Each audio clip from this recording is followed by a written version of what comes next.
Sheikh, let me ask you, what has the Quran personally done for your life? How else can we answer that question? Allah, it's done everything. What hasn't the Quran done to life as we know it? Don't make it specific to my life or your life or anyone's life. What hasn't the Quran done to life as we know it?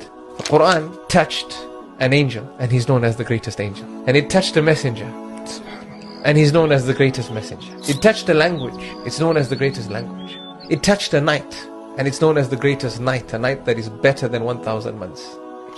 It touched a month, and we know it as the greatest month. It touched a place, we know it as the greatest place.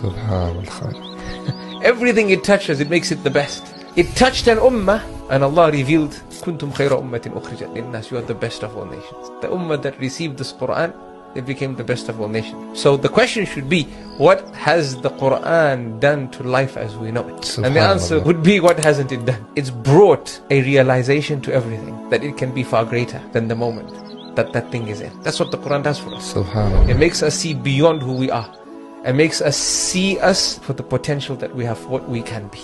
And wallahi, you read the Quran whilst driving, and that verse rubs you in a particular way. You read the same verse when you're in the air, subhanallah, and you get a different realization and message from the verse. It's truly the gift that keeps gifting. Wallahi, every book in your life, and we've gathered many books in our life: math, science, geography, history, chemistry, physics, productivity books in the dozens.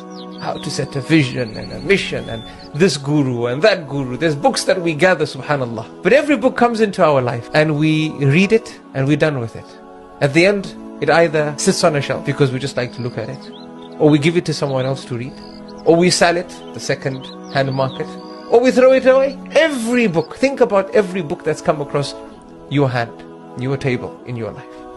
Every book has gone through this, except one book, the book of Allah.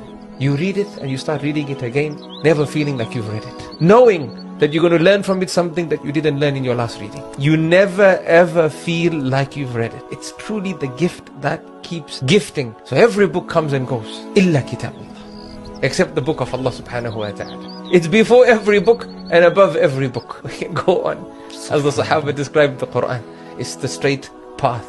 It's the mighty rope of Allah. It is the wise guide. That's the Quran.